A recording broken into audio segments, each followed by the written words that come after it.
Here we go. Roll video. I think anybody creating something new must have an adventure. It's not cinema, it's something else. My advice to a young filmmaker is to make a movie every week. The whole bag of movies can be learned in about a day and a half. But suspense is essentially an emotional process. You gotta make films. You gotta make it and get it seen. Cinema for me is a world of when I dream. Hey everybody, welcome to Behind the Slate. I am your host, Aaron Strand. Thank you so much for joining me today. As always, if you like our show, please like, subscribe, rate, and review wherever you listen to your podcasts. Hit us with those 5 stars.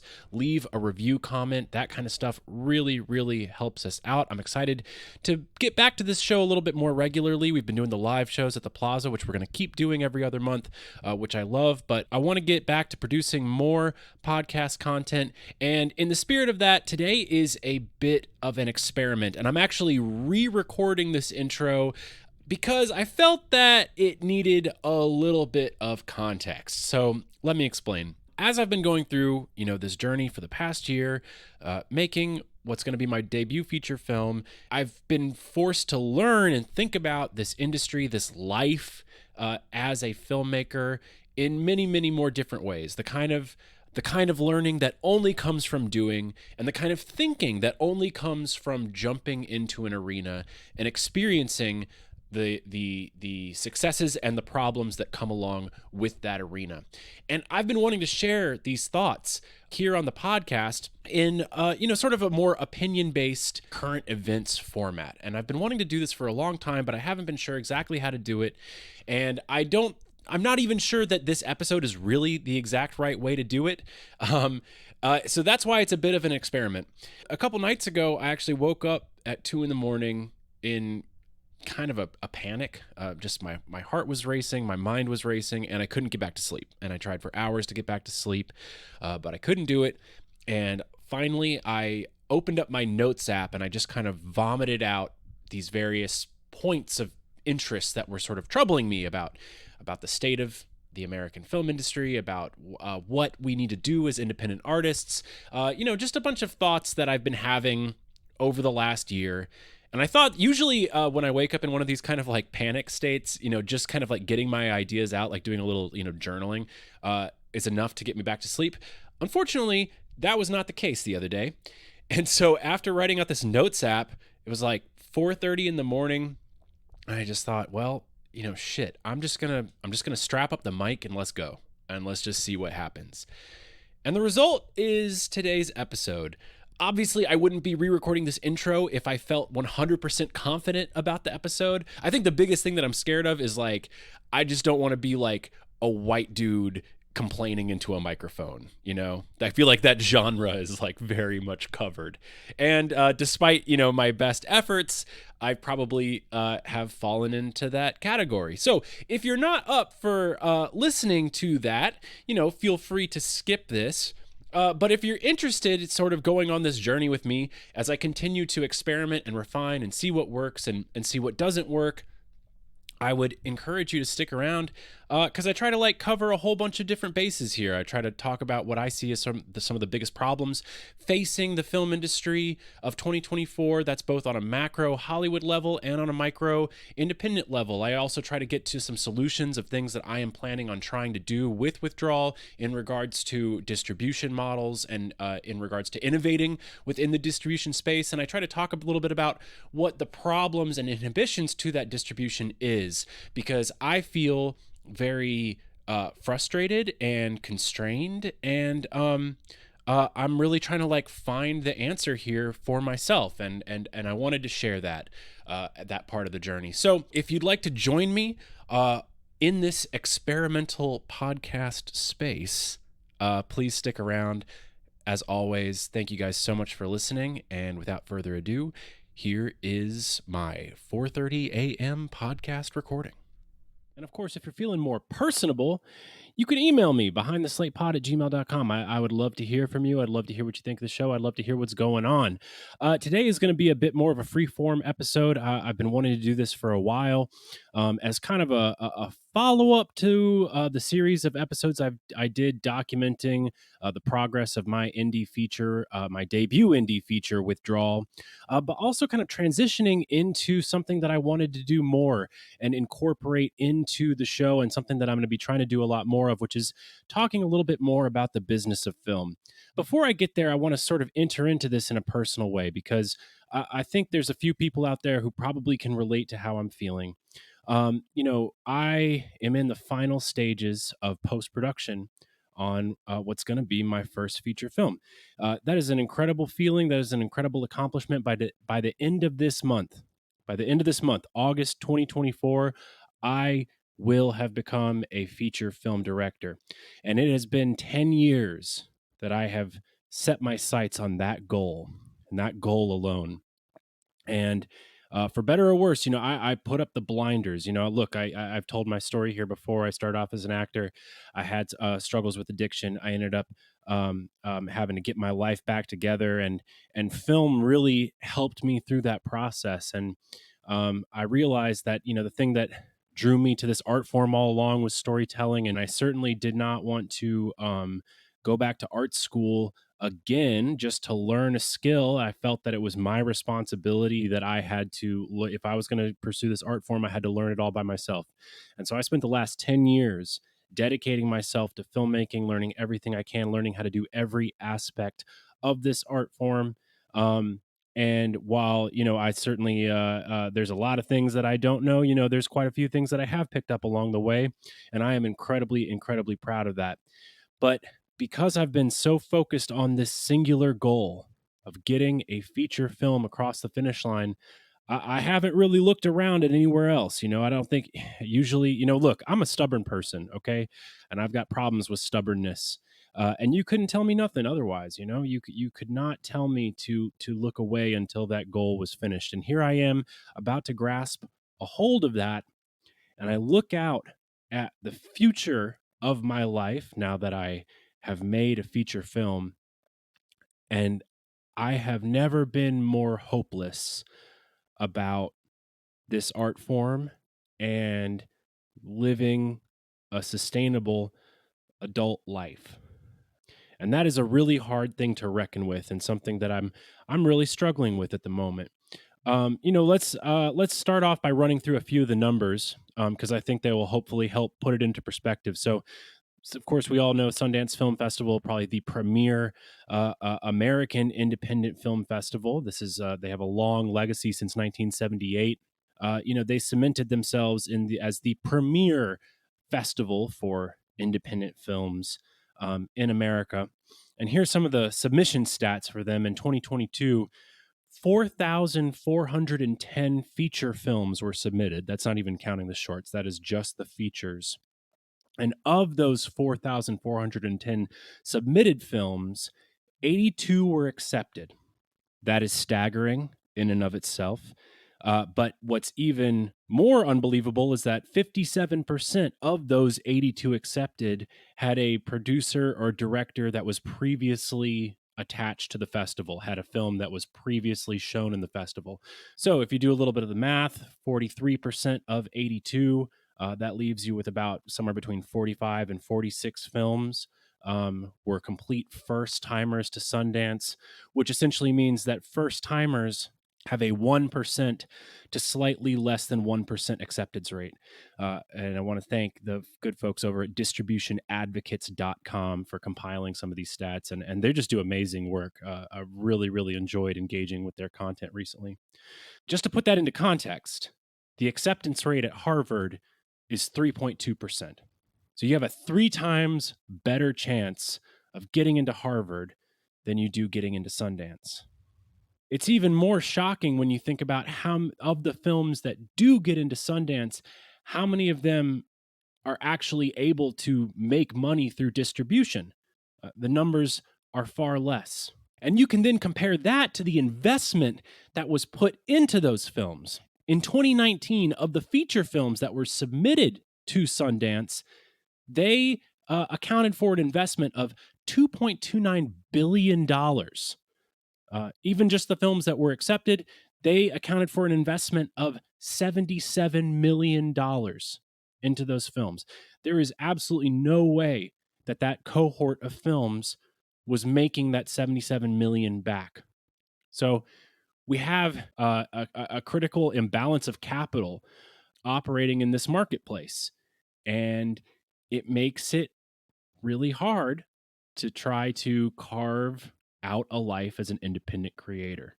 To bring it back to me, my favorite subject here, I am really struggling with this balance of time investment plus financial sacrifice that it takes to engage with this art form. I've spent 2 years of my life now working on Withdrawal at almost full-time hours. I have not made a penny from this.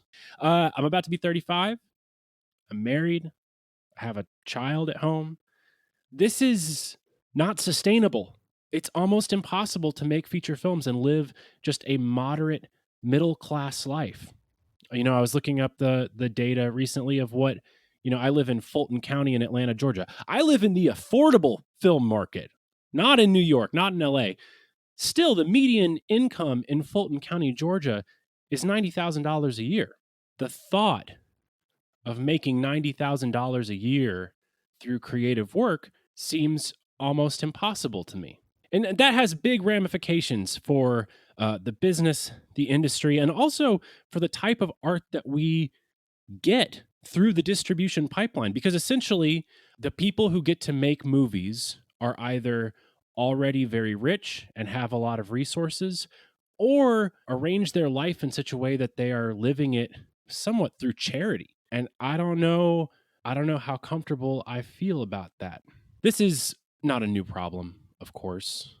We could probably look at the long historical mean of what it means to be an independent artist. And this is probably deviating towards the mean of the historical precedent of independent art. But in light of the previous 100 years of filmmaking, this is a unique situation. The first reason for that, of course, is the death of the multi-stop distribution model for film. And I really can't emphasize this enough. The life and technology progresses so quickly that we easily forget what things were like just 10 years ago.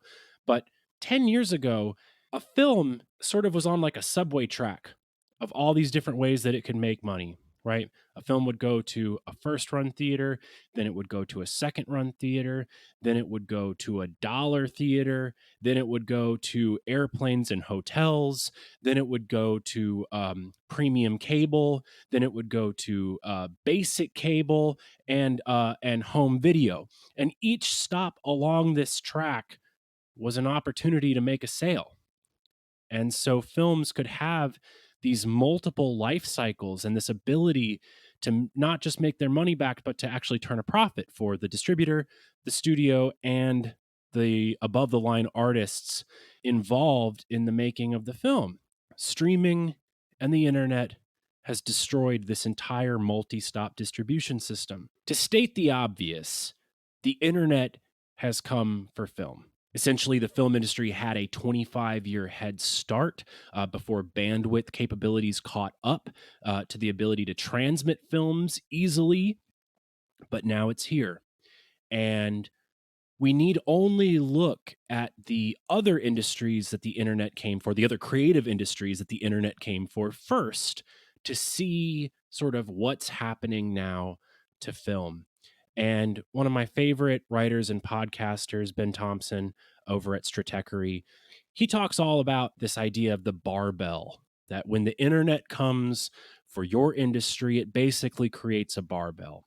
And what he means by that is people on the one side of the barbell, that would be the people, the very big entities, they are able to survive. So that would be in the music world, that would be your Taylor Swifts, your sort of UMG cabal of artists. And for print, the other creative industry that the internet came for first, this would be your New York Times type of entity. It's big enough to survive. And the reason why they're able to survive as a big operation is because they're able to operate at scale. They're able to utilize the scale that the internet provides, even though their margins are decreased, and thus they're able to keep their large enterprise going. The other people who can survive are the people on the other end of the barbell.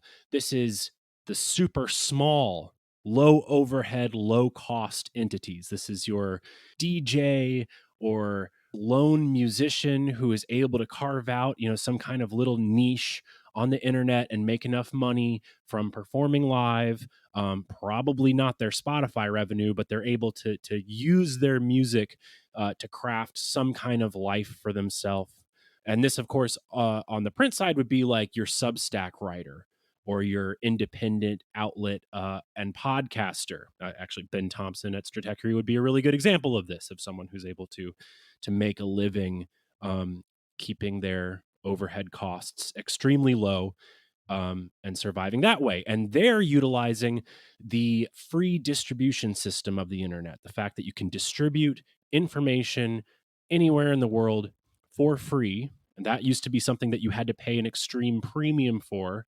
And you're able to use that frictionless distribution environment to make a profit. But everything in the middle of the barbell, all of your sort of local newspapers, mid-label artists, or even independent labels that are, maybe have aspirations of becoming a major record label one day, all these people get completely crushed. And that's what the internet does. It kills everything in the middle, and it stratifies society into those that are very large and operating at scale, and those that are very small and can operate, nimbly. And now we are seeing that come to film. It makes me think at the Oscars last year, Cord Jefferson, the director for American Fiction, he got up on stage and said, well, why don't, instead of making one $100 million movie, why don't they make 10 $10 million movies? And everyone cheered. And a lot of my filmmaker friends, said, yeah, that's a great idea. I don't think that's financially stable. I don't think making $10 million movies is ever going to make your $100 million investment back. And that is the bottom line. As we all know, making a $10 million movie is not just an investment of $10 million. You're also going to be investing anywhere from $5 to $10 million on the back end in advertising. And of course, a $10 million gross out of a box office, that gets chopped all up between the distributor and the theater and all sorts of other interests that lay claim to that money. And ultimately, by the time the net profit trickles down to the investors and then eventually the point holding artists, you are left with a very small piece of the pie. But I don't even think that pie is available anymore, because you can't make back your $10 million plus your advertising budget. And this, these are the type of movies that are getting crushed. Of course, you hear this all the time. What happened to the 90s mid-budget thriller? When's it coming back? I'm not sure if it is coming back.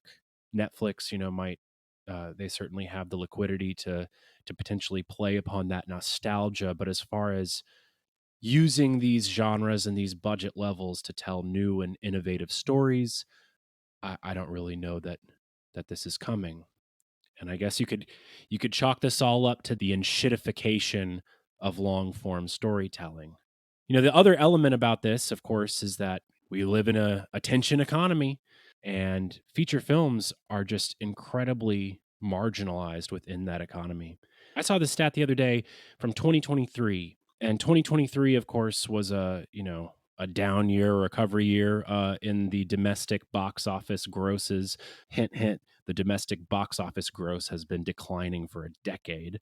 But for every $1 that an American spent on going to the movies, they spent $6.43 on video games. That means the American domestic box office made $8.9 billion in 2023, while the video game industry made 57.2 billion. That is just a shocking comparison.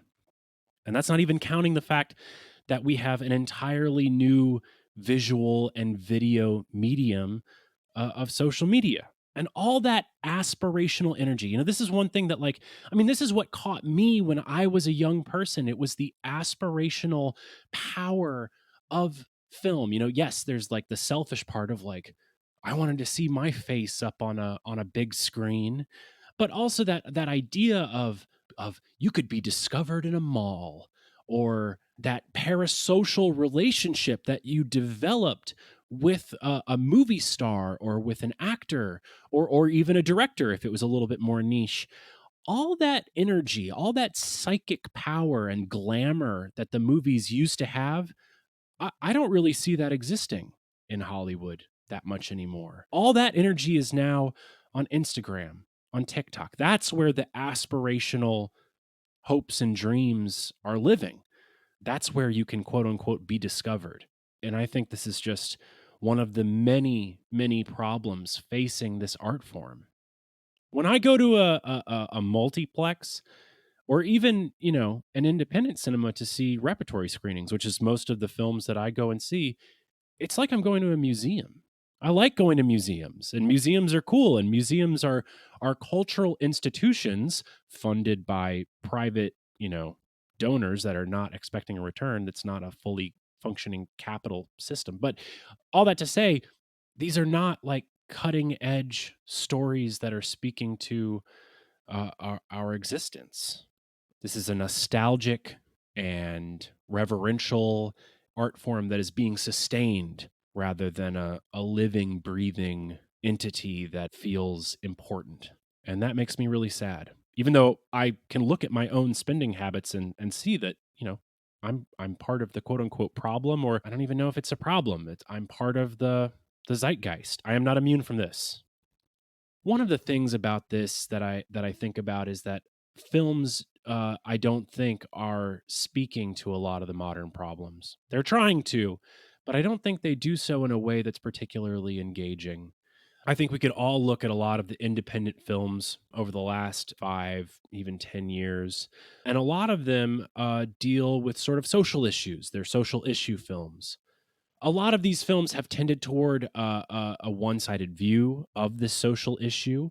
I think they've become a bit preachy. Hollywood has certainly weaponized this tactic. Green Book would be a classic example of a sort of defanged issue film. They're not very remembered now, but the mid-60s, the early to mid-60s, throughout the early days of the civil rights movement, they were filled with these sort of social justice, social issue films, but they're not remembered by the mass audience today. And that's because they're not evergreen. They don't hold up outside of the context of their time. And instead, it's the new Hollywood films of the late 60s and the early 70s that were dealing with subject matter that was a bit more challenging.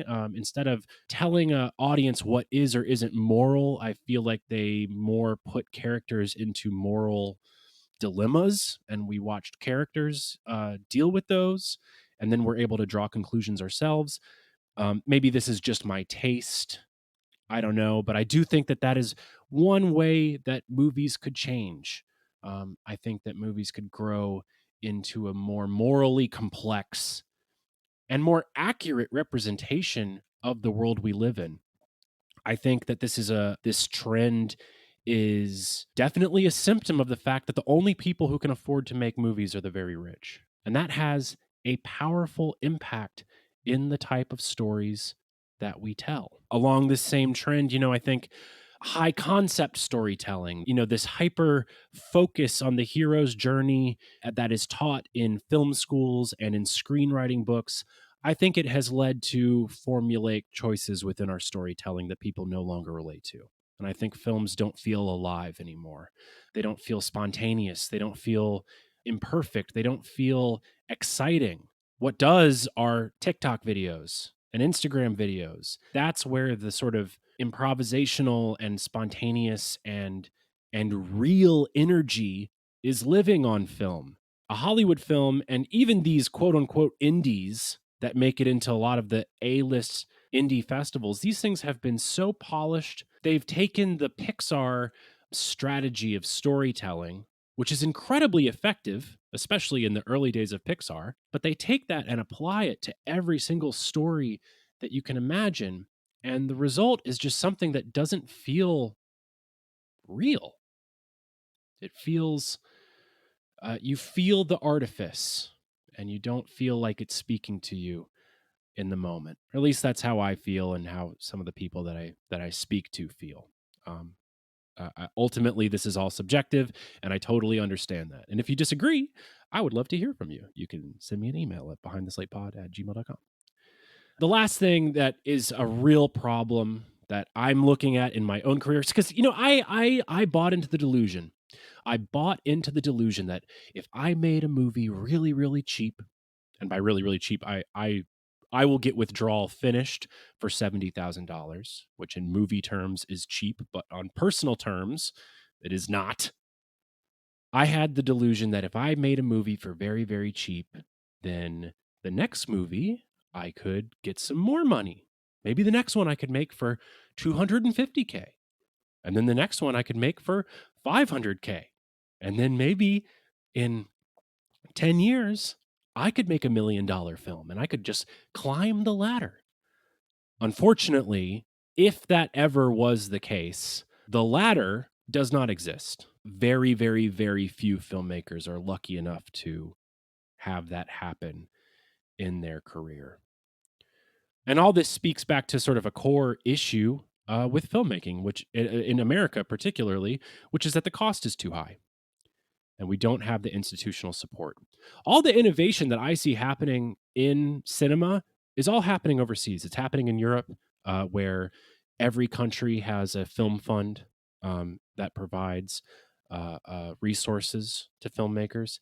And it's happening in Asia, where the cost of production is incredibly low. And that's due to low wages and to some other problematic practices. I'm not holding that up as like the ultimate example of what we need to be, but it is a stark comparison that Godzilla -1 was made for $35 million when a Marvel movie can't get brought in for less than $200 million. And they're essentially, very similar sort of CGI-based action films. And it speaks to this core problem that movies in America are too expensive. I think that this, this is the industry slow to adapt to the new reality. Films and film studios have long prided themselves on the glamour, on the hyper competitiveness of the industry, the fact that so many people want to be a part of it. And I don't really know how to fix that. I do know that on the independent level, it is my opinion that the unions involved in film, particularly SAG-AFTRA, I think does a great disservice to indie films. They have certainly made progress over the years in creating new types of contracts for independent films, but it's not enough. And their bureaucratic hoops and their bureaucratic labor make it really prohibitive to hire name talent. And I can speak to a perfect example because I just went through this with Withdrawal. When we were in pre-production of Withdrawal, SAG-AFTRA went on strike. And as an independent director producer, my eyes popped out of my head. I said, "Oh my God, every name actor in town suddenly cleared their calendar. I could actually potentially secure name talent for my movie, which would help an incredible amount on the distribution end." So I contacted SAG-AFTRA. I got my all my paperwork in. Essentially the deal that they had was that you had to have an agreement with SAG that said you were a truly independent production, and until you had that agreement, you could not contact actors who were SAG members to negotiate participation in your project. I heard back from multiple name talent actors, from their managers saying, "Hey, this sounds like a great project. I'd love to pass it on to my client, but I can't do so until you have the agreement in hand. So let us know when you have the agreement." SAG gave me that agreement 2 days before I started filming. And that's just one example of sort of the way independent films, the way extremely low budget films, I don't think are considered. SAG is a union where 83% of the constituents don't make enough money to afford health insurance. That means they make less than $23,000 a year. If 83% of your union makes less than $23,000 a year, I don't know what you're doing to help your constituents. At any given day, SAG has a 95% unemployment rate. So who are you really working for is my question. I think they work for their top 1% of talent, and for the rest, it's a source of vanity. And in many ways, I feel that SAG, like so many institutions in this independent film, their main goal is turning creators into customers. And this is the other problem of bloat and corruption within the American film system, is that because it's so hyper competitive, because the pie is shrinking, because this is an art form and a business, it's not the art form. I think the art form still has a lot to say, but it is a business in structural decline. You end up with this entire proxy market of grifters and of people selling hope, but whose entire business model is built around turning creators into customers. And this just further drains and depreciates the talent pool, because as an independent creator, you have to wade through this muck every day of your life, and it is incredibly frustrating. So, what do I think is going to happen on a business side? I think AI is going to structurally disrupt film even more so. Production is currently down 40% from the pre-pandemic highs. I don't think it's going to return to that level, and I think that despite the really meager protections that the Writers Guild and the Actors Union negotiated into their new contracts, I don't think it's going to stop what is coming. These studios are dead set on utilizing AI to cut their costs, because they know that it's too expensive to make a movie in this country as well.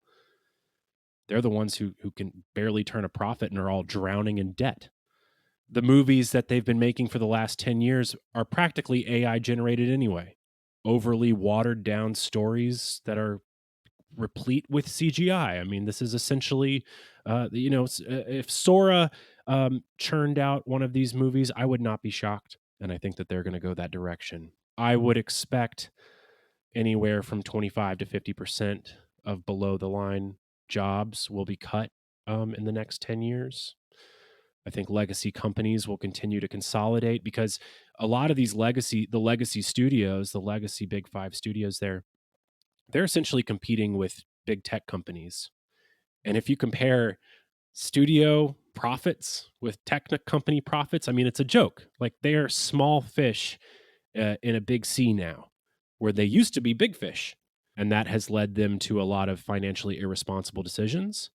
And it will ultimately lead to further consolidation. Further consolidation will mean loss of jobs and ultimately a decrease of output. A lot of talk is around, the indie revolution of the 21st century that's always just around the corner. People predicted it when, prosumer cameras became widely available. Oh my gosh, there's a great camera in everyone's pocket. Surely the indie revolution, everyone looking for sort of a redux of the new Hollywood movement to come around. I'm not so sure that that's going to come. I think the only way an indie revolution happens is by people operating on that low side of the barbell. They have to operate at an incredibly low cost, and it will probably be with only specific niche influencers. I look at what someone like Andrew Callahan from Channel 5 News did with his recent film tour. And I think that is some incredible grassroots marketing that he did. And that might be what the future of independent film looks like. What do we need to do as independent filmmakers? I wish I knew. Some of these things I will be trying to implement into my own distribution strategy for Withdrawal. I mean, I'm filled with all this anxiety and angst and thinking about the industry, right as I'm on the precipice of this opportunity to try to turn my labor into money so that I can live. So I'm trying to think about this a bit more on a macro and a micro level.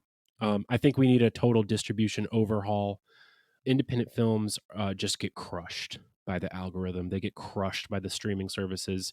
No one finds them. And it makes us completely dependent upon taste aggregators, whether it be Sundance or these other sort of distribution platforms, Mubi, for example, or the sort of like film intelligentsia, the few independent film outlets that write about this stuff to hopefully champion our film. It creates a very tight model where you're completely dependent upon others, which is tough. And the streaming platforms, also create another inherent problem, and that's that your movie loses value if it's available all the time, everywhere, all at once. I mean, this is just basic economics, supply and demand.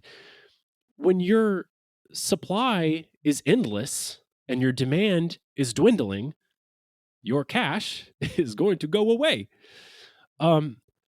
I think that independent distributors and independent filmmakers need to reintroduce scarcity into the marketplace. We should not make our films available all the time, everywhere, all at once. I don't think that's the way you can make money. That's the way the big boys on the big side of the barbell can make money, but I don't think that's the way the small people can make money. I think that independent filmmakers should take a lesson out of the playbook of luxury brands, which artificially introduce scarcity.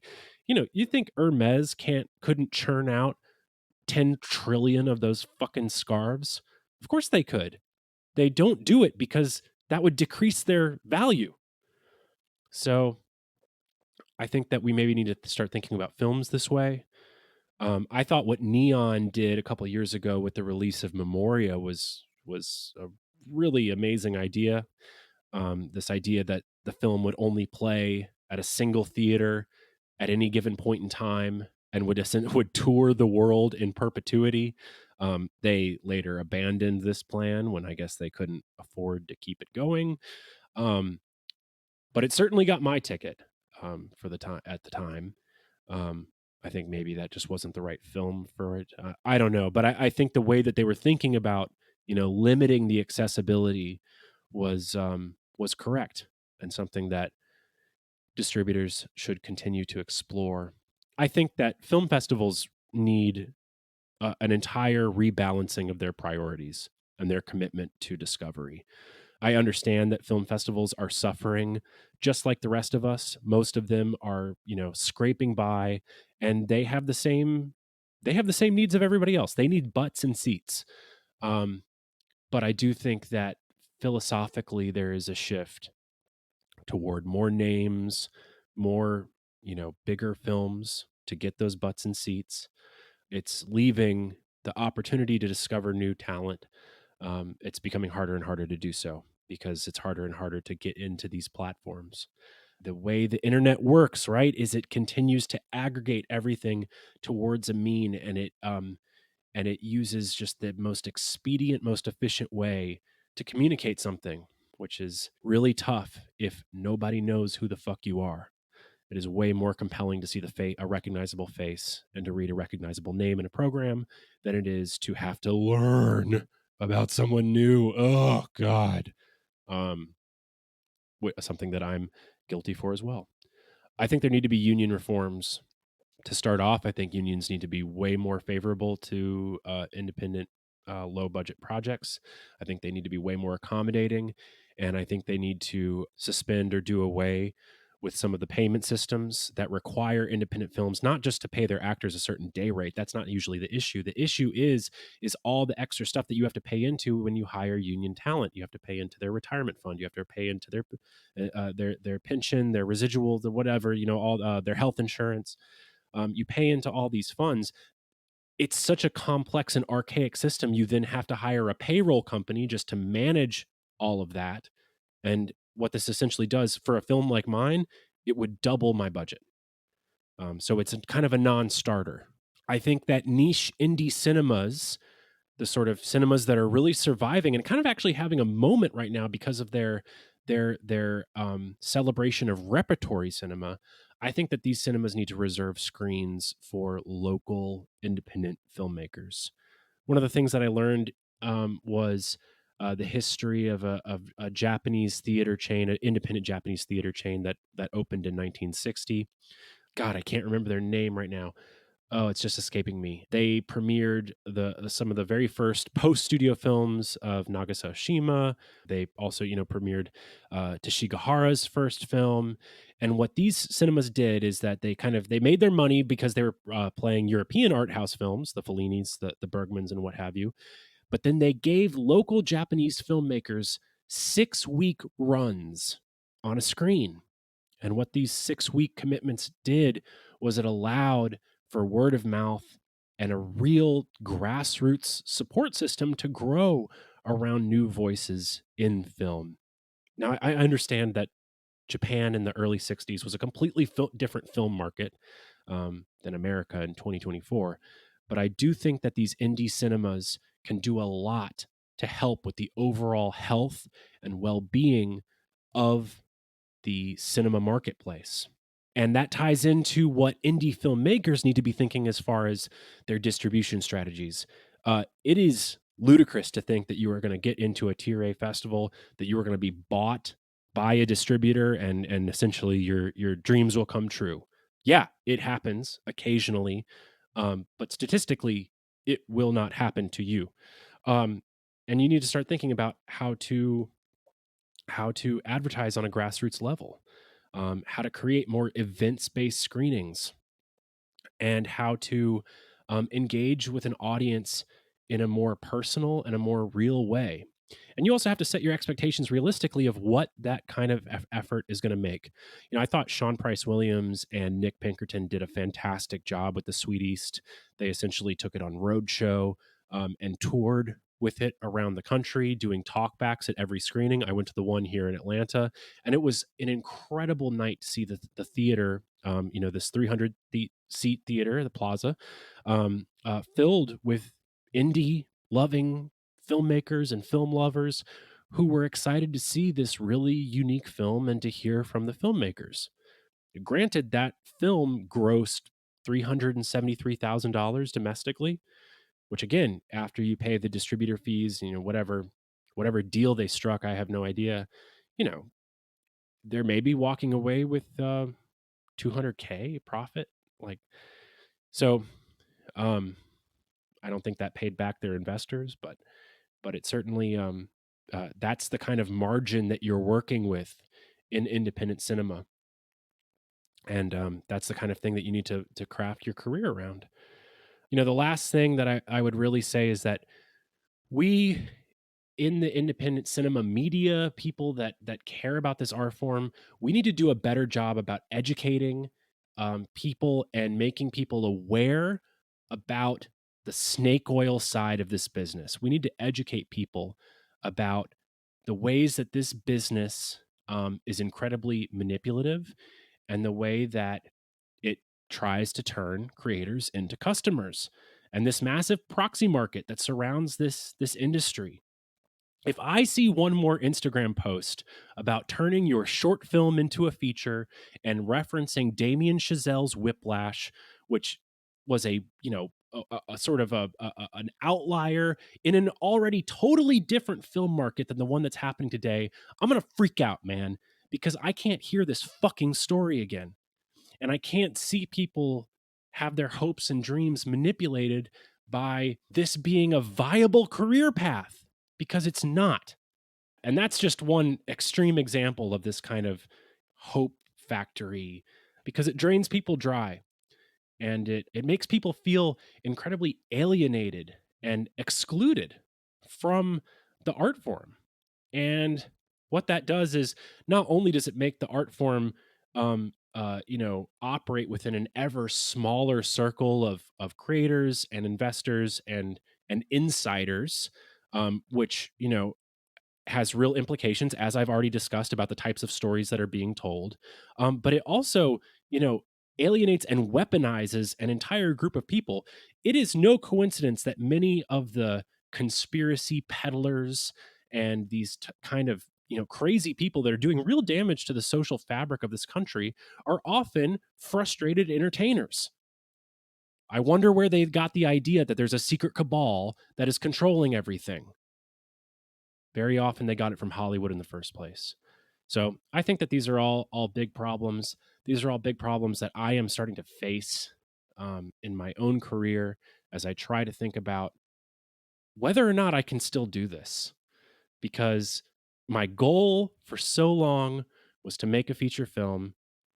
I'm here now, and now I have to learn how to live a sustainable life that doesn't condemn my child to poverty, and that hopefully I can keep making this art that I still genuinely love with all my heart. I'm going to keep talking about this more. If you liked this episode, if you liked what I had to say, I would love to hear from you. Please send me a DM on Instagram, shoot me an email, behindtheslatepod@gmail.com. I'm going to be talking more about the film business. I'm going to be doing the history shows still, but I'm going to be expanding the offerings of Behind the Slate and trying to expand the subject matter that we talk about. Look, ultimately, I love film history because it informs the present and hopefully educates us about what may happen in the future. So I want to make this kind of a cohesive narrative and talk about it all. And I'm excited to share it with you along the journey. So until next time, that is a wrap. Well, I hope you'll come to see me in the movie. Then I know that you're gonna plainly see the biggest spoon they ever hit the